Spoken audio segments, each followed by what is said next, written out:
अस्सलाम वालेकुम क्लास, कैसे हैं आप सब लोग? उम्मीद है खैर व आफियत से होंगे। आई एम प्रोफेसर वकार मखदूम, आप लोगों के लिए एक और इंटरेस्टिंग लेक्चर सेकंड ईयर का, ताकि आप लोगों की प्रोग्रामिंग के कंसेप्ट क्लियर हो सके।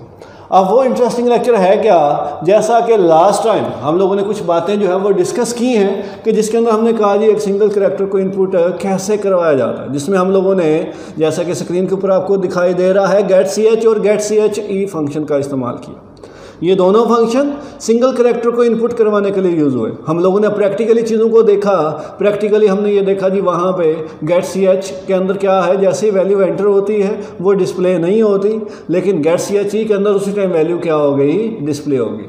गेट सी एच और गेट सी एच ई के अंदर हम एंटर का इस्तेमाल नहीं करते। हमने ये भी कहा जी स्कैन एफ के अंदर अगर हम स्कैन एफ का यूज़ कर रहे हैं तो उसके लिए हमारे पास क्या है, उसको कन्फर्म करने के लिए ताकि वेरिएबल के अंदर वैल्यू चली जाए, हम लोग किसका इस्तेमाल करते हैं, हम लोग एंटर की का इस्तेमाल करते हैं। अब ये लास्ट डिस्कशन होगी। लास्ट डिस्कशन किसके ऊपर थी, करैक्टर इनपुट के ऊपर। आज की डिस्कशन जो है वो दो छोटे छोटे पॉइंट्स के ऊपर है, और वो क्या है कि किस तरह से स्ट्रिंग इनपुट करवाई जाती है और किस तरह से उसे डिस्प्ले किया जाता है, किस तरह से स्ट्रिंग इनपुट करवाई जाएगी और किस तरह से उसे डिस्प्ले किया जाएगा। और हमारे पास आप लोगों को पता है कि अगर इंटीजर टाइप की वैल्यू है तो आप लोगों के पास इंटीजर वेरिएबल यूज़ होगा, अगर फ्लोट टाइप की वैल्यू है तो फ्लोट टाइप की वेरिएबल जो है वो इस्तेमाल होगा, और अगर करैक्टर टाइप की वैल्यू है तो करैक्टर टाइप का वेरिएबल इस्तेमाल होगा, जैसा कि लास्ट लेक्चर में हमने देखा। अब आपके पास यहाँ पे स्ट्रिंग है तो हमारे पास कौन सी टाइप का वेरिएबल जो है वो यूज़ होगा, वो स्ट्रिंग टाइप का वेरिएबल यूज़ होगा। लेकिन स्ट्रिंग टाइप का वेरिएबल हम बनाते कैसे हैं, उसको बनाने का तरीका बिल्कुल इजी है कि हम लोग क्या करते हैं, करैक्टर डेटा टाइप चूज़ करेंगे, आगे उसका नाम मैं रख देता हूँ str, और उसके बाद ब्रैकेट लगा के एंड पे सेमी कॉलन। यहाँ पे इसका मतलब ये हुआ कि ये करैक्टर है, ठीक है, ये करैक्टर डेटा टाइप है ना जो हमने चूज़ की है, उसका वेरिएबल का नाम मैंने क्या रख दिया, str, क्योंकि हम कोई स्ट्रिंग स्टोर करने वाले हैं इसलिए मैंने उसका नाम str रख दिया, स्ट्रिंग। और उसके बाद ये जो दो ब्रैकेट लगा रही हैं इसके अंदर हम क्या करते हैं, उसका साइज़ जो है वो स्पेसिफाई कर देते हैं। इसका मतलब ये हुआ कि हमने क्या बना दिया, एक एरे बनाया, लेकिन कौन सा एरे, एरे ऑफ करैक्टर्स, और वो कितने करैक्टर लेंथ का हो सकता है, वो आप लोगों के पास करैक्टर लेंथ का होगा। आपकी बुक में ना एक छोटी सी डायग्राम बनी हुई है कुछ इस तरह से, अगर मैं यहाँ पे लिख देता हूँ सिर्फ 5, ठीक है, तो इसका मतलब क्या होगा कि हमारे पास यहाँ पे क्या है, ये जो एक एरे बनेगा करैक्टर टाइप का, ठीक है, जिसके अंदर सेल्स कितने होंगे, 5 होंगे, और हर एक करैक्टर के अंदर हमारे पास क्या है, एक हर एक ये जो सेल है इसके अंदर क्या स्टोर होगा, एक करैक्टर स्टोर होगा। तो यहाँ पे हम यही चीज़ कह रहे हैं कि हमारे पास जो ये एरे ऑफ करैक्टर्स बने हैं, इसका मतलब ये हुआ कि हमने कैसे ऐसा एरे बनाया है जिसके अंदर टोटल जो है वो आपके पास लेंथ कितनी है, 5 है। इसका मतलब ये हुआ कि इसके अंदर कितने करैक्टर्स आ सकते हैं, 5 करैक्टर्स आ सकते हैं। ऐसा नहीं है कि आपको आउटपुट स्क्रीन पर भी ऐसा ही एरे बना वाले नजर आएगा, नहीं, ये इसकी इंटरनल वर्किंग की बात की जा रही है। सिंपली आप यहाँ पे ये बात याद रखो कि जब आपने कोई स्ट्रिंग टाइप का वेरिएबल बनाना है तो उसकी टाइप क्या रखेंगे, हम लोग करैक्टर ही रखेंगे, उसके बाद उसको नाम कोई भी दे सकते हैं, जैसी वैल्यू आप स्टोर कर रहे हैं वैसा ही उसका नाम होगा। उसके बाद ये बड़ी ब्रैकेट 2 लगानी है और अंदर यहाँ पे साइज़ लिख देना है। आपने साइज़ वैल्यू के मुताबिक लिखना है, अगर साइज़ वैल्यू जो है वो बड़ी है तो हमारे पास क्या होगा, इसका साइज़ हम ज़्यादा चूज़ करेंगे, अगर वैल्यू छोटी है तो साइज़ कम चूज़ होगा।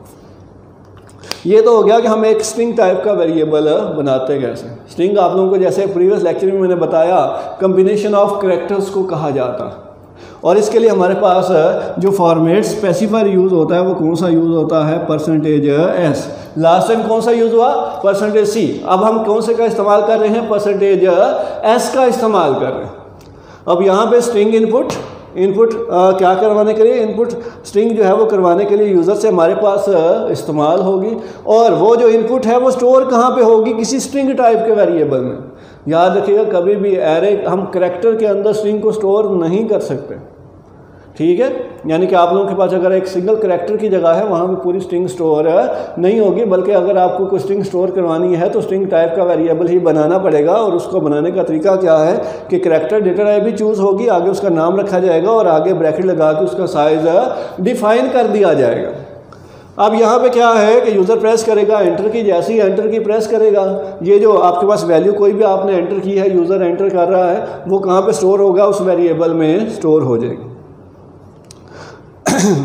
और उसके बाद आप लोगों के पास क्या है कि इसका सिंटेक्स क्या है, इसको लिखते कैसे। यहाँ पे गेट्स, ये फंक्शन का नाम आ गया, ब्रैकेट, और यहाँ पे वो वेरिएबल जो स्ट्रिंग वेरिएबल है, ये कौन सा वेरिएबल है, स्ट्रिंग वेरिएबल, जो हम यहाँ पे लिखेंगे। और जहाँ पे जैसे ही ये फंक्शन एग्जीक्यूट होगा, याद रखिएगा इसी स्ट्रिंग वेरिएबल में वैल्यू जो है वो क्या होगी, नज़र आएगी।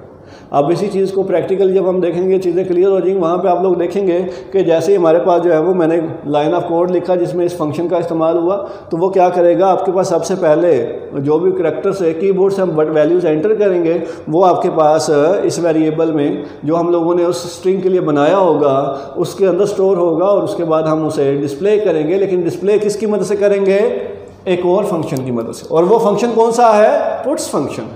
अब पुट्स फंक्शन क्या है, डिस्प्ले क्या करने के लिए यूज होता है, स्ट्रिंग ऑन द स्क्रीन।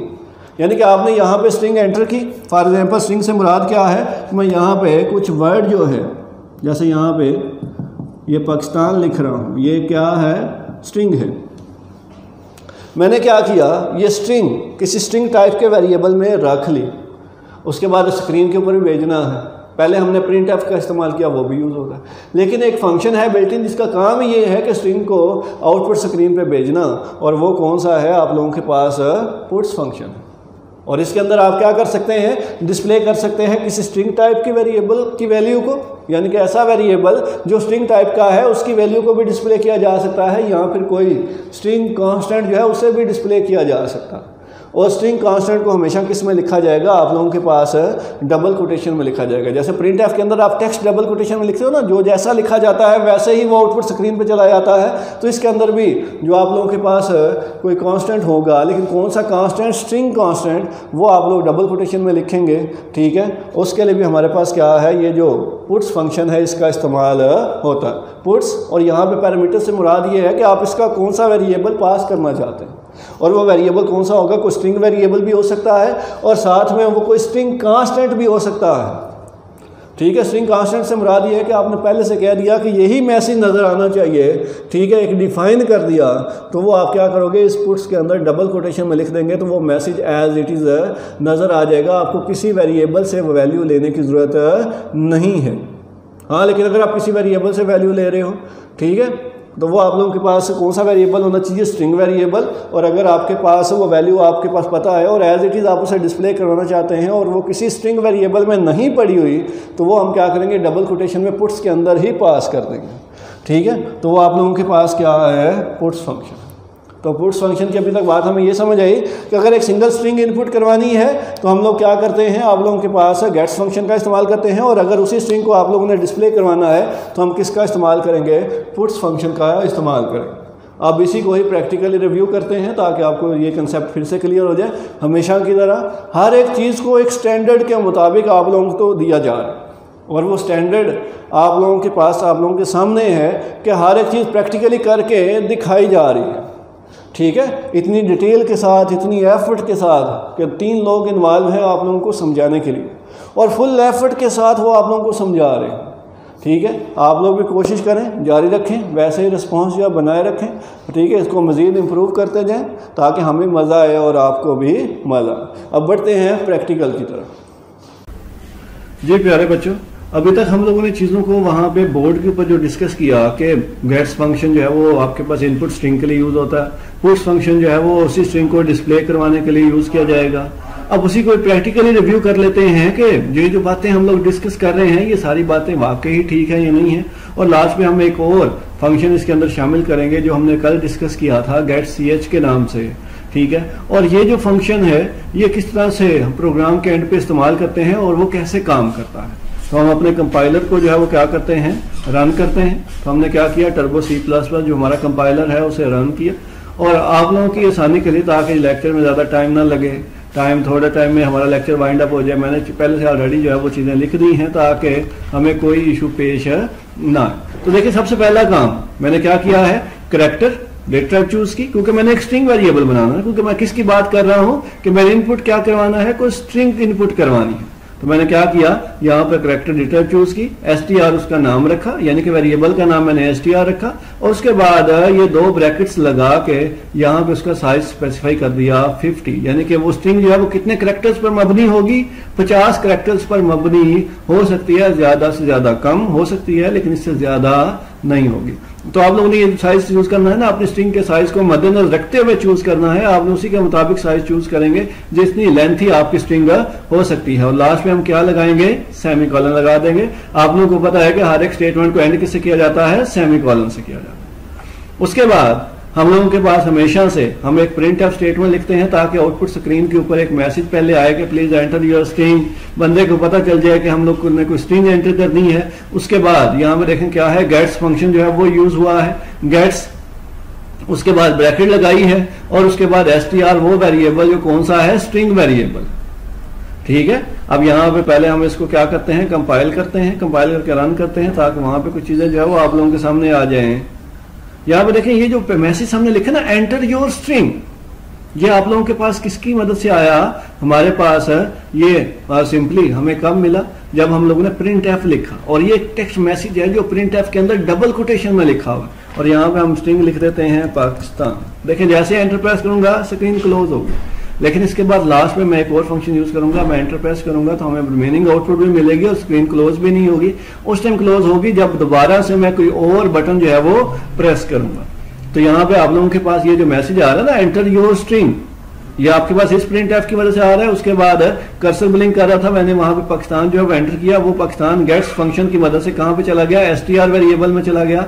उसके बाद प्रिंट जो है वो आपके पास आ गया, और यहाँ पे आप लोगों के पास आउटपुट में क्या आएगा, योर एंटर्ड स्ट्रिंग इज, और उसके बाद इस पुट्स की मदद से हमारे पास क्या है, वो मैसेज डिस्प्ले हो जाएगा। अब यहाँ पे देखें मैंने कोई फॉर्मेट स्पेसिफाई यूज नहीं किया, मैंने % का इस्तेमाल नहीं किया, फिर भी स्ट्रिंग जो है वो आउटपुट स्क्रीन पे डिस्प्ले होगी। अब यहाँ पे देखते हैं जी आउटपुट स्क्रीन के ऊपर हमारे पास और क्या चीज आ रही है। यहाँ पे आप लोगों के पास ये आउटपुट स्क्रीन है, यहाँ पे देखिए अब क्या लिखा हुआ है, योर एंटर्ड स्ट्रिंग इज, ठीक है, एंटर्ड योर स्ट्रिंग, और उसके बाद यहाँ पे मैंने वो पाकिस्तान एंटर किया था, फिर आगे लिखा हुआ योर एंटर्ड स्ट्रिंग इज, और आगे वो पाकिस्तान का नाम आ गया जो मैंने स्ट्रिंग यहाँ पे एंटर की थी। और उसके बाद आप लोगों के पास नीचे ये स्ट्रिंग कांस्टेंट लिखा हुआ, ये मैसेज है ऑलरेडी जो मैंने पुट्स फंक्शन की मदद से आउटपुट स्क्रीन पे भेजा। आप जरा वापस बढ़ते हैं स्क्रीन के ऊपर ताकि आप लोगों को ये चीजें जो है वो क्लियर हो सके। ठीक है, जरा यहाँ पे गौर कीजिएगा। यहाँ पे आप लोगों के पास पहली लाइन हमने एंटर योर स्ट्रिंग, उसके बाद गेट्स फंक्शन की मदद से हमने स्ट्रिंग के अंदर एक वैल्यू पाकिस्तान जो है वो एंटर करवाया, टेक्स्ट जो है वो एंटर किया। उसके बाद वो कहाँ चला गया, str के अंदर। उसके बाद हमें मैसेज मिला योर एंटर स्ट्रिंग इज, और उसी के आगे जो है वो लिखा हुआ आया था वो स्ट्रिंग जो हमने str के अंदर रखी है, और वो हमें किसकी मदद से आउटपुट स्क्रीन पर नजर आई, ये जो पुट्स फंक्शन हमने यूज किया है उसकी मदद से। जैसे बोर्ड के ऊपर लिखा था कि आप लोगों के पास ये जो पुट्स है इसके अंदर एक तो स्ट्रिंग वेरिएबल पास होगा, दूसरा हम क्या पैरामीटर के तौर पे यूज कर सकते हैं, स्ट्रिंग कांस्टेंट जो है वो पैरामीटर के तौर पे यूज किया जा सकता है। और हमेशा जो कांस्टेंट है वो किस में लिखा जाएगा, डबल कोटेशन में आपके पास लिखा जाएगा, और एज इट इज हमें आउटपुट स्क्रीन पे नजर आएगा। जरा आप गौर कर लें, ये जो आउटपुट स्क्रीन दोबारा से आप लोगों के सामने रखता हूं, ये जो है ये आप लोगों के पास क्या है, स्ट्रिंग कांस्टेंट है। ये आप लोगों के पास डबल कोटेशन में एज इट इज लिखा हुआ था जो हमें यहाँ पे नजर आ रहा है। और पुट्स की मदद से हमारे पास ये जो स्ट्रिंग है ये वैल्यू आई है, और गेट्स की मदद से हमने str के अंदर वेरिएबल, str जो स्ट्रिंग टाइप का वेरिएबल है उसके अंदर पाकिस्तान को क्या किया, स्टोर किया। अब दोबारा से जी, और आपके पास एडिट विंडो पे चलते हैं। यहाँ पे आप लोगों के पास देखें ये पुट्स, एक तो ये एक स्ट्रिंग टाइप के वेरिएबल को पैरामीटर के तौर पे इस्तेमाल कर रहा है, और यहाँ पे क्या है, डबल कोटेशन में कोई भी मैसेज जो है वो हो सकता है। मैं यहाँ पे कुछ और मैसेज भी लिखता हूँ, जरूरी नहीं कि यही लिखूं। मैं कहता हूँ जी माय फर्स्ट प्रोग्राम, ठीक है, तो ये भी आप लोगों के पास आउटपुट स्क्रीन पे एज इट इज ही क्या होगा, हमारे पास नजर आएगा। तो मैं क्या करता हूँ, इसे सबसे पहले कंपाइल करते हैं, कोई एरर वार्निंग नहीं है, फिर हम इसे क्या करते हैं, रन करते हैं। ये देखें एंटर योर स्ट्रिंग, और यहाँ पे मैंने क्या कर दिया, पाकिस्तान जो है वो एंटर कर दिया। उसके बाद आपके पास क्या होगा, जैसे ही मैंने एंटर का बटन प्रेस किया, ये आपके पास जो पाकिस्तान मैंने वर्ड एंटर किया है ये कहाँ पे चला जाएगा, str वेरिएबल के अंदर चला जाएगा। किसकी वजह से, गेट्स फंक्शन की मदद से। आगे F10 जो है वो प्रेस करके, यानी कि अगर आपके पास माउस जो कर्सर है ना कई दफा काम नहीं करता, आप क्लिक नहीं कर पाते, तो आप F10 की मदद से भी इस मेन्यू को क्या कर सकते हैं, हैंडल कर सकते हैं। अब देखिए आउटपुट के अंदर हमारे पास क्या है, एंटर योर स्ट्रिंग पाकिस्तान, ठीक है। उसके बाद योर एंटर्ड स्ट्रिंग इज, और आगे पाकिस्तान जो हमने आगे स्ट्रिंग एंटर की थी वो यहाँ पे आपको दिखाई दे रही है, किसकी वजह से, पुट्स फंक्शन की मदद से, क्योंकि उसके अंदर हमने क्या किया है, वही वेरिएबल जिसके अंदर हमने पाकिस्तान इनपुट करवाया था वही वेरिएबल यहाँ पे यूज किया है।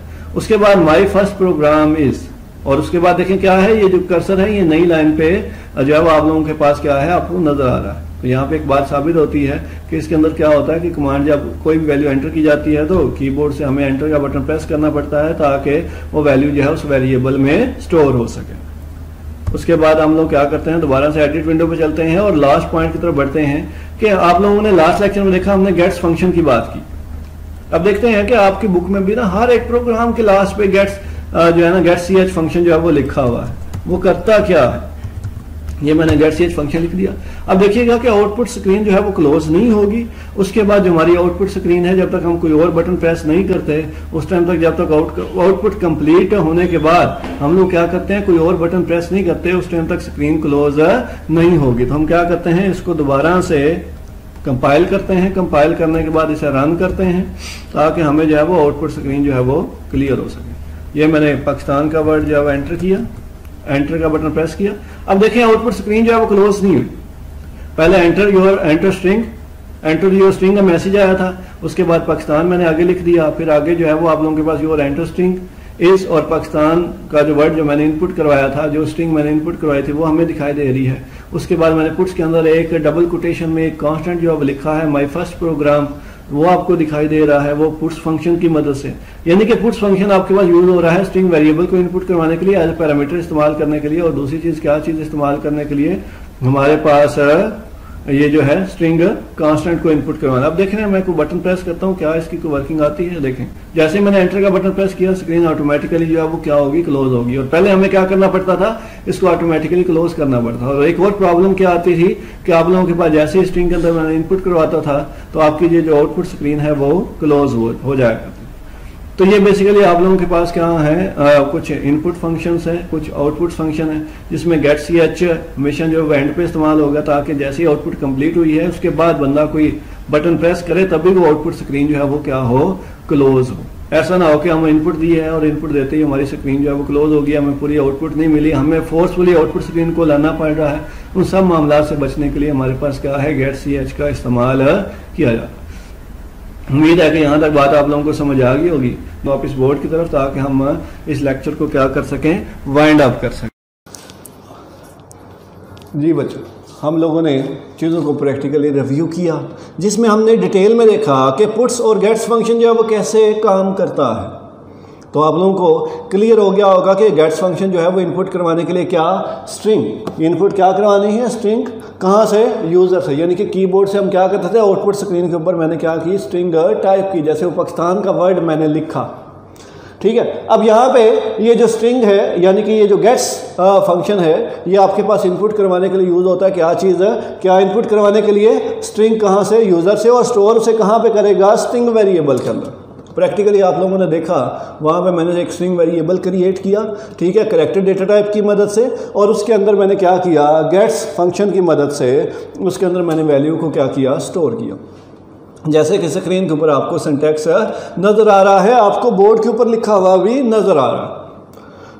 तो यहाँ तक बात हमारे पास होगी कि अगर आप लोगों ने कोई स्ट्रिंग इनपुट करवानी है तो उसके लिए हमारे पास कौन सा फंक्शन यूज़ हो सकता है, कौन सा फंक्शन यूज़ होगा, गेट्स फंक्शन यूज़ होगा। और अगर आपने उसी स्ट्रिंग को डिस्प्ले करवाना है आउटपुट स्क्रीन के ऊपर तो उसके लिए हमारे पास क्या यूज़ होगा, पुट्स फंक्शन यूज़ होगा। और वहाँ पर मैंने दो चीज़ें आपको करके दिखाई, एक तो ये कि हमने स्ट्रिंग टाइप का वेरिएबल एज ए पैरामीटर जो है वो पास किया, और दूसरा ये मैंने किया कि डबल कोटेशन में मैंने एक स्ट्रिंग कांस्टेंट लिख दिया और जो मैसेज वहाँ पे लिखा एज इट इज़ ही हमें वो आउटपुट स्क्रीन पे नज़र आ रहा है। जैसे आपको यहाँ पे स्क्रीन पे भी उसका एक छोटा सा स्क्रीनशॉट जो है वो दिखाई दे रहा होगा, जिसने आपकी माइंड में दोबारा से चीज़ों को रिकॉल कर दिया कि हमने इस तरह से प्रैक्टिकली चीज़ों को परफॉर्म किया। तो ये आप लोगों के पास यानी कि हम पुट्स के अंदर स्ट्रिंग वेरिएबल भी पास करते हैं और दूसरा क्या पास करते हैं, स्ट्रिंग कांस्टेंट। और एक और बात आपने वहाँ पे नोट की कि जैसे ही आउटपुट आपको मिली तो आउटपुट आपको जब मिलती है तो आपके पास जो कर्सर है वो नीचे वाली लाइन पे ब्लिंक कर रहा होता है। और आपके पास, आपको पता है कि कर्सर कब नीचे वाली लाइन पे जाता है, जब हम एंटर का बटन प्रेस करते हैं। तो हमारे पास क्या है कि ये जो स्ट्रिंग जो है इनपुट फंक्शंस हैं, ये जो आपके पास है गेट्स के नाम से, ये क्या करेगा, ये आप लोगों के पास स्टोर करवा सकता है अल्फ़ाबेट्स, डिजिट्स, स्पेशल सिंबल्स या स्पेसिस वगैरह, और यूज़र प्रेस करेगा एंटर की और इनपुट स्टोर्ड हो जाएगा। और जब इनपुट स्टोर होगी तो इनपुट स्टोर जब होगी तो एंड पे /0 जिसे नल करैक्टर कहा जाता है, ये ऑटोमेटिकली जो है वो एंटर कर दिया जाता है जैसे ही वो स्ट्रिंग आपकी एंड हुई। असल में ना ये नल करैक्टर यूज़ किया जाता है चीज़ों को रीड करने, किस तरह से, अगर आपको कहा जाता है कि एक स्ट्रिंग रीड करें और कहाँ तक रीड करें, एंड तक रीड करें, और एंड कहाँ पे होगा, एंड वहाँ पे होगा जब हमारे पास क्या है, जैसे नल करैक्टर मिलेगा कंपाइलर को, वो समझ जाएगा कि ये क्या है, स्ट्रिंग का एंड हो। लेकिन लास्ट में मैंने एक और लाइन ऐड की प्रीवियस लेक्चर से, जो फंक्शन हमने डिस्कस किया getch के नाम से। आपने देखा है कि आउटपुट स्क्रीन उस टाइम तक क्लोज नहीं हुई जब तक मैंने कीबोर्ड से कोई बटन प्रेस नहीं किया। लेकिन पहले क्या होता था कि हमें फोर्सफुली जो है आउटपुट स्क्रीन को क्लोज करना पड़ता था, लेकिन इसमें अब आउटपुट स्क्रीन जो है वो फोर्सफुली क्लोज नहीं हुई, बल्कि क्या है, जैसे ही हम जैसे हमारी आउटपुट कंप्लीट हुई उसके बाद कीबोर्ड से हमने बटन प्रेस किया तो ऑटोमेटिकली क्या है, आउटपुट स्क्रीन क्लोज होगी और हम कहाँ पे चले गए, एडिट विंडो में चले गए। अब इसके अंदर आप लोगों के पास ना इसका शॉर्ट क्वेश्चन जो है वो एक ही दफ़ा आया था, what is the difference between आपके पास पुट्स एंड गेट्स फंक्शन, या compare puts and gets function. तो ये आप लोगों को क्लियर होना चाहिए विद सिंटैक्स के पुट्स और गेट्स का कैसे इस्तेमाल होता है। आप लोगों को ये भी आइडिया हो गया होगा कि ये वर्किंग कैसे करता है। ये स्ट्रिंग फंक्शंस हैं, ये इनपुट करवाने के लिए और स्ट्रिंग को आउटपुट स्क्रीन पे भेजने के लिए हमारे पास इस्तेमाल की जाती हैं। इनपुट के लिए हम गेट्स का फंक्शन इस्तेमाल करते हैं और आउटपुट के लिए हम किसका फंक्शन इस्तेमाल करेंगे, पुट्स का फंक्शन इस्तेमाल करेंगे। तो ये बेसिकली आप लोगों के पास क्या है, सिंपली एक स्ट्रिंग इनपुट आउटपुट फंक्शन है। इंशाल्लाह कल की क्लास में हम लोग, जो नेक्स्ट क्लास आएगी, इसमें हम कुछ इसके फर्दर प्रॉब्लम जो स्टूडेंट को फेस होते हैं, जैसे अगर आपको क्वेश्चन आ जाए कि find the error from the following statement, find the output from the following statement, तो वो आउटपुट किस तरह से लिखनी है, एरर कैसे फाइंड करना है, और साथ में एक फंक्शन रह गया है साइज ऑफ के नाम से, वो हम कमिंग क्लास में जो है वो क्या करेंगे, डिस्कस करेंगे। ठीक है, साथ साथ समझते जाएं इंशाल्लाह। फिर प्रैक्टिकली चीज़ों को भी थोड़ा सा मज़ीद और देखा जाएगा, प्रोग्राम्स को और देखा जाएगा, ताकि आप लोगों का ये कंसेप्ट क्या हो जाए, क्लियर से क्लियर तक होता जाए। उम्मीद है कि यहाँ तक आप लोगों को समझ आ गई होगी। ठीक है जी, अपनी दुआओं में याद रखें। आप लोगों के लिए एफर्ट की जा रही है, जो चीज़ें स्क्रीन के ऊपर आपको दिखाई जा रही हैं, मकसद ये है कि आप उन्हें क्लियर करें, ताकि आप लोगों को कोई प्रॉब्लम पेश ना आए। पेपर में आप बैठे हों तो आपको फ़ौरन से अंदाज़ा हो जाता है ये भी चीज़ करवाई गई है, ये भी करवाई गई है, और विद इन नो टाइम आप पेपर सॉल्व कर दें। अल्लाह हाफ़िज़ जी, आज के लेक्चर के लिए इतना ही।